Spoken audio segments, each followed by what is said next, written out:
महाराज जी के चरणों में कोटि कोटि प्रणाम। महाराज जी एक दोहा पढ़ने के बाद हृदय स्वीकार नहीं कर पा रहा कि ढोल गंवार शूद्र पशु नारी सकल ताड़ना के अधिकारी।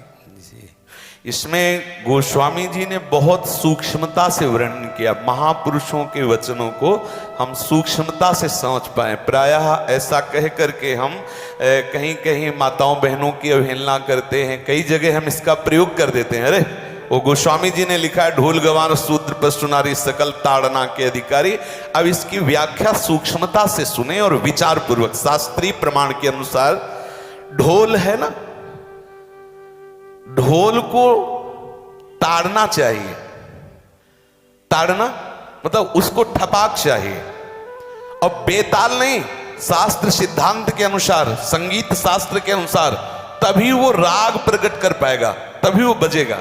ढोल को हाथ जोड़ के बोलो कि साहब आप बज जाएं, नहीं बजे, उसको ताड़ना चाहिए। अब ताड़ना शब्द चारों में एक जैसा नहीं लगेगा। शब्द एक ही है ताड़ना, लेकिन ताड़ना के अर्थ अलग अलग हैं। जैसे कनक है, एक ही शब्द है कनक, लेकिन कनक कनक ते 100 गुनी मादकता अधिकाय वा खाए बोराए जग या पाए बोराए। बोले कनक ही शब्द है। जैसे ताड़ना शब्द का हम प्रयोग केवल वही समझे कि ताड़ना देना ही नहीं, उसका अर्थ अलग अलग है। जैसे कनक शब्द है, कनक को सोना भी कहते हैं और कनक को धतूरा भी कहते हैं।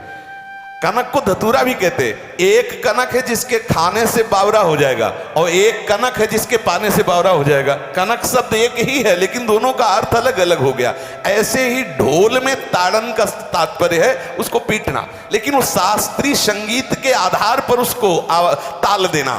ताल देने से ही वो राग प्रकट करता है, आनंद की उमगन करता है, ना कि प्रार्थना करने से। समझ रहे? अच्छा, गंवार, गंवार कहते हैं विवेकहीन पुरुष को।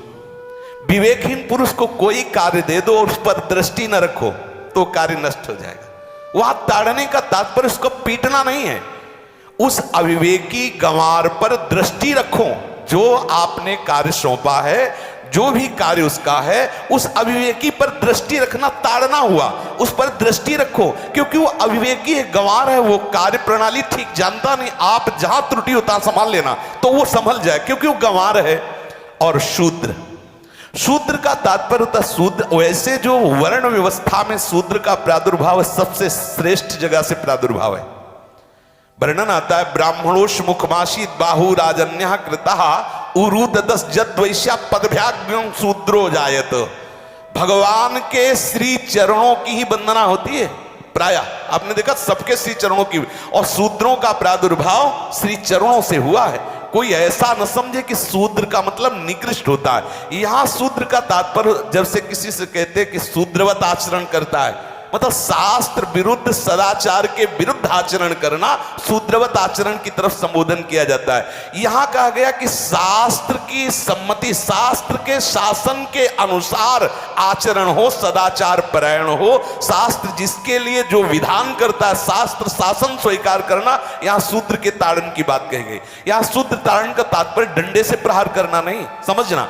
और जो चौथा कहा गया नारी, अगर स्त्री को हम ये कहें कि ताड़न से ही वो केवल काबू में रहती है, तो राष्ट्र में अपने प्रसिद्ध लक्ष्मीबाई जैसी कोई सामर्थ्यशाली वीरांगना, कोई वीरों सामने बड़े बड़े वीरों के दांत खट्टे कर दे, ऐसी बहादुर सिंघनी हुई, अंग्रेजों के दांत खट्टे कर दिए। अगर कोई समझे कि नारी केवल ताड़ने के लिए है तो उसकी मूर्खता है। पुरुष और नारी का समान प्रादुर्भाव हुआ है। भगवान ब्रह्मा के श्री अंग से दाहिनी तरफ से महाराज मनु और बाईं तरफ से उनकी पत्नी उनका प्रादुर्भाव हुआ शतरूपा। शतरूपा, अब आप बोलो एक ही शक्ति के दो भाग हो गए, एक पुरुष रूप धारण कर लिया, एक नारी रूप धारण कर लिया। अब यहां विचार जो है कि उस नारी के ऊपर ताड़न शब्द का क्या प्रयोग है। जैसे आप मार्ग में चले जा रहे हैं और आपने दृष्टि चूक कर दी और नारी आपकी स्त्री पीछे चल रही, तो कोई हमला कर सकता है, क्योंकि वो रत्न है।